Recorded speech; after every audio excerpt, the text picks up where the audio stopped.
Leonard Holt was wrong in his suspicions. Amabel had neither seen nor heard from Rochester.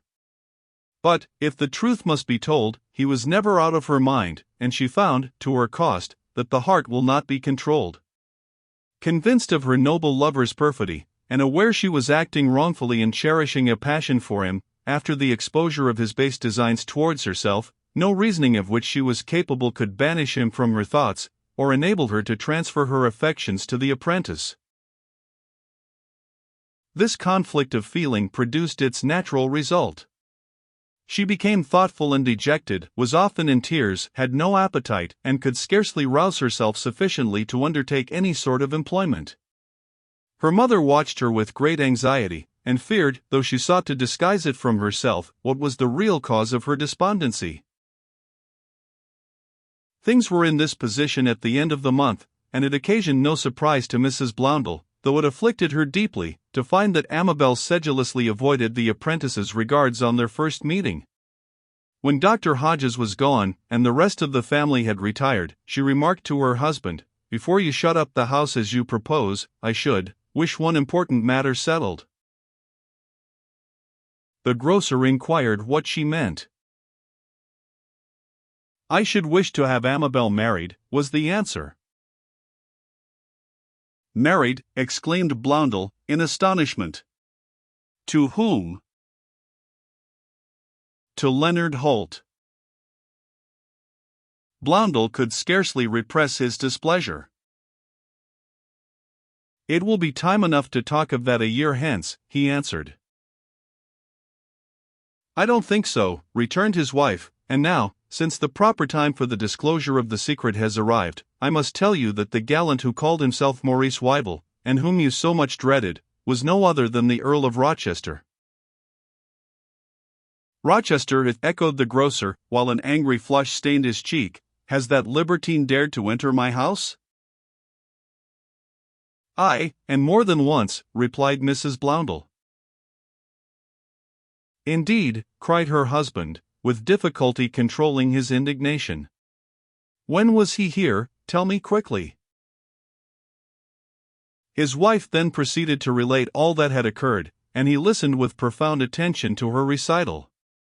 At its close, he arose and paced the chamber for some time in great agitation. At length he suddenly paused, and, regarding his wife with great sternness, observed, in a severe tone, "You have done very wrong in concealing this from me, Honora, very wrong. If I have erred, it was to spare you uneasiness," returned Mrs. Blondel, bursting into tears. "Dr. Hodges agreed with me that it was better not to mention the subject while you had so many other anxieties pressing upon you." "I have a stout heart, and a firm reliance on the goodness of heaven, which will enable me to bear up against most evils," returned the grocer.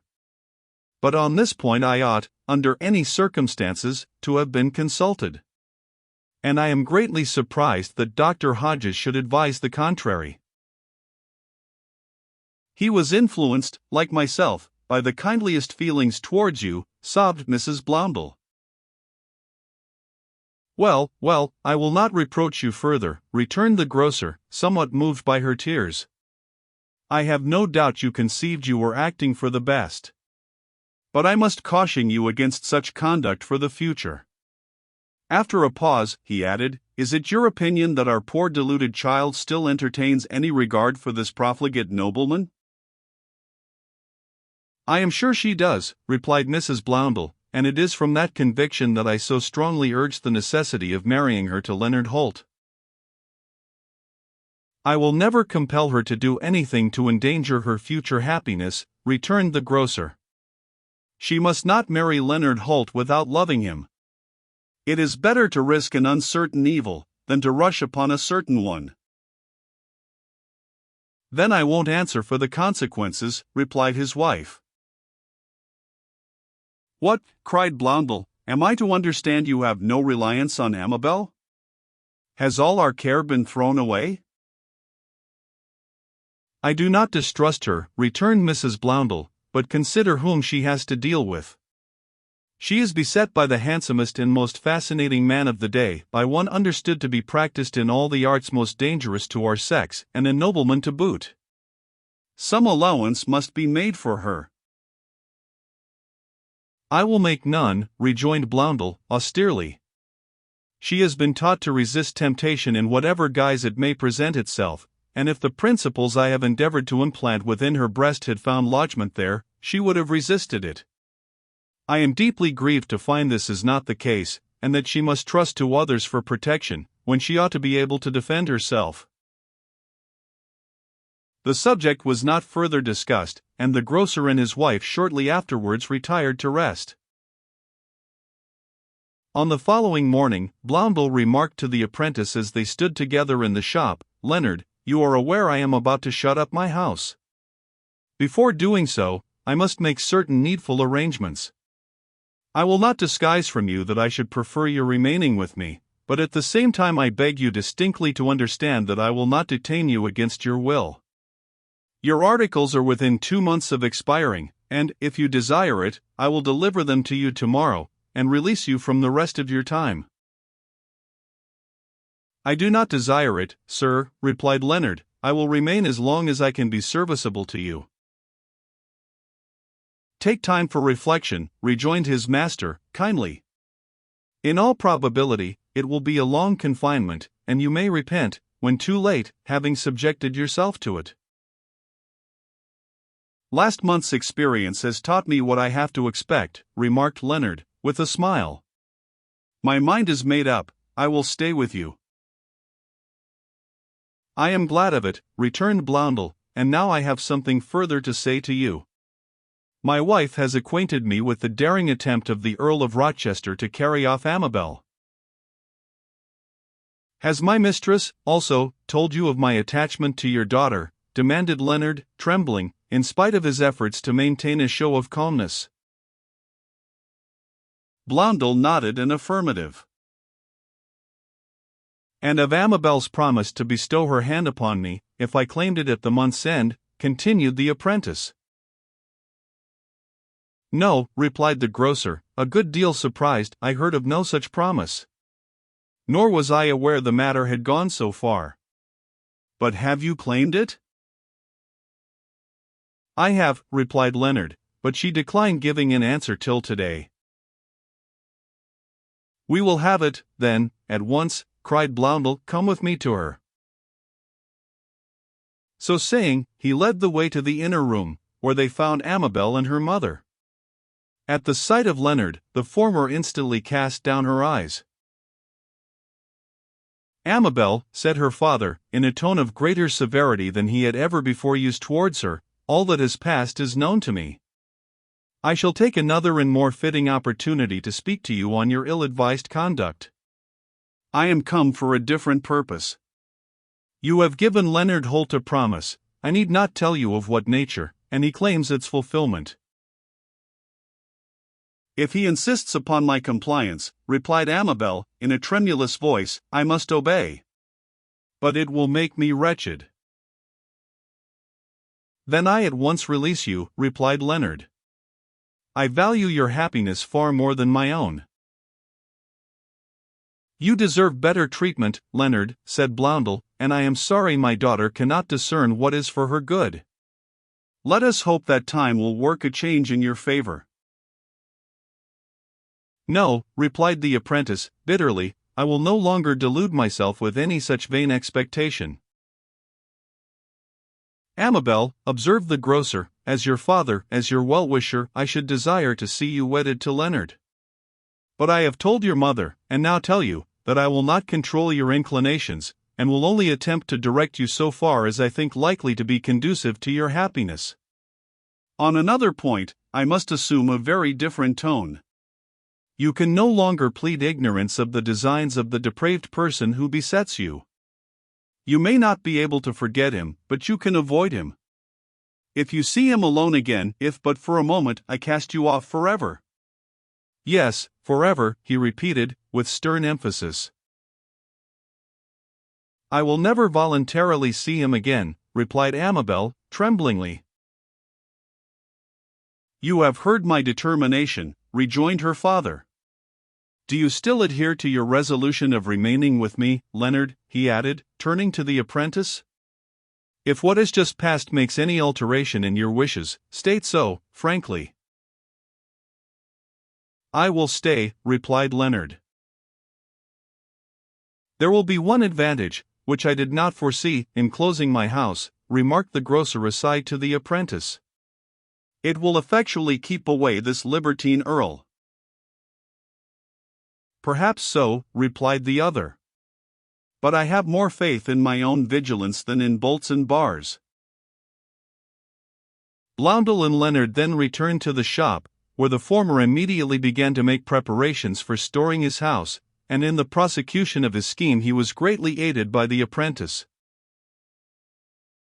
The grocer's dwelling, as has been stated, was large and commodious. It was 3 stories high, and beneath the ground floor there were kitchens and extensive cellars. Many of the rooms were spacious, and had curiously carved fireplaces, walls panelled with fine brown oak, large presses, and cupboards. In the yard, at the back of the house, there was a pump, from which excellent water was obtained. There were likewise 3 large cisterns, supplied from the new river. Not satisfied with this, and anxious to obtain water in which no infected body could have lain, or clothes have been washed, Blondel had a large tank placed within the cellar, and connecting it by pipes with the pump, he contrived an ingenious machine, by which he could work the latter from within the house, thus making sure of a constant supply of water direct from the spring. He next addressed himself to the front of the house, where he fixed a pulley, with a rope and hook attached to it, to the beam above one of the smaller bay windows on the 2nd story. By this means, he could let down a basket or any other article into the street, or draw up whatever he desired, and as he proposed using this outlet as the sole means of communication with the external world when his house was closed, he had a wooden shutter made in the form of a trapdoor, which he could open and shut at pleasure. Here it was his intention to station himself at certain hours of the day, and whenever he held any communication below, to flash off a pistol, so that the smoke of the powder might drive back the air, and purify any vapor that found entrance of its noxious particles. He laid down to himself a number of regulations, which will be more easily shown and more clearly understood, on arriving at the period when his plans came to be in full operation. To give an instance, however, if a letter should be conveyed to him by means of the pulley, he proposed to steep it in a solution of vinegar and sulfur, and when dried and otherwise fumigated, to read it at a distance by the help of strong glasses. In regard to provisions, after a careful calculation, he bought upwards of 3,000 pounds weight of hard sea biscuits, similar to those now termed captain's biscuits, and had them stowed away in hogsheads. He next ordered 20 huge casks of the finest flour, which he had packed up with the greatest care, as if for a voyage to Barbados or Jamaica. As these were brought in through the yard, an accident had well nigh occurred which might have proved fatal to him. While superintending the labors of Leonard and Blaise, who were rolling the casks into the house, having stowed away as many as he conveniently could in the upper part of the premises, he descended to the cellar, and, opening a door at the foot of a flight of steps leading from the yard, called to them to lower the remaining barrels with ropes below. In the hurry, Blaise rolled a cask towards the open door, and in another instant it would have fallen upon the grocer, and perhaps have crushed him, but for the interposition of Leonard. Blondel made no remark at the time, but he never forgot the service rendered him by the apprentice. To bake the bread required an oven, and he accordingly built one in the garret, laying in a large stock of wood for fuel. Neither did he neglect to provide himself with 2 casks of meal. But the most important consideration was butcher's meat, and for this purpose he went to Rotherhithe, where the plague had not yet appeared, and agreed with a butcher to kill him 4 fat bullocks, and pickle and barrel them as if for sea stores. He likewise directed the man to provide 6 large barrels of pickled pork, on the same understanding. These were landed at Queenhithe, and brought up to Wood Street, so that they passed for newly landed grocery. Hams and bacon forming part of his own trade, he wrote to certain farmers with whom he was in the habit of dealing, to send him up an unlimited supply of flitches and gammons, and his orders being promptly and abundantly answered, he soon found he had more bacon than he could possibly consume. He likewise laid in a good store of tongues, hung beef, and other dried meats. As to wine, he already had a tolerable stock, but he increased it by half a hogshead of the best canary he could procure, 2 casks of Malmsey, each containing 12 gallons, a quarter cask of Malaga sack, a runlet of muscadine, 2 small runlets of aqua vitae, 20 gallons of aniseed water, and 2 8-gallon runlets of brandy. To this he added 6 hogsheads of strongly hopped Kent ale, calculated for keeping, which he placed in a cool cellar, together with 3 hogsheads of beer, for immediate use. Furthermore, he procured a variety of distilled waters for medicinal purposes, amongst which he included a couple of dozen of the then fashionable and costly preparation, denominated plague water.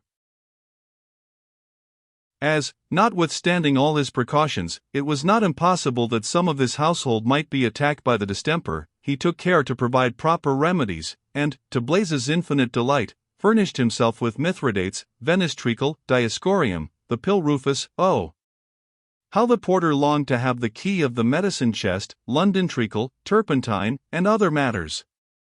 He likewise collected a number of herbs and simples, as Virginian snakeweed, contragerva, pestilencewort, angelica, elecampane, zedoary, tormentil, valerian, lovage, devil's bit, dittany, masterwort, rue, sage, ivyberries, and walnuts, together with bole ammoniac, terra sigillata, bezoar water, oil of sulfur, oil of vitriol, and other compounds. His store of remedies was completed by a ton of the best white wine vinegar, and a dozen jars of salad oil. Regulating his supplies by the provisions he had laid in, he purchased a sufficient stock of coals and faggots to last him during the whole period of his confinement, and he added a small barrel of gunpowder, and a like quantity of sulfur for fumigation. His eatables would not have been complete without cheese, and he therefore ordered about 600 hundredweight from Derbyshire, Wiltshire, and Leicestershire, besides a couple of large old cheeses from Rosthern, in Cheshire, even then noted for the best dairies in the whole county. Several tubs of salted butter were sent him out of Berkshire, and a few pots, from Suffolk. It being indispensable, considering the long period he meant to close his house, to provide himself and his family with every necessary, he procured a sufficient stock of wearing apparel, hose, shoes, and boots.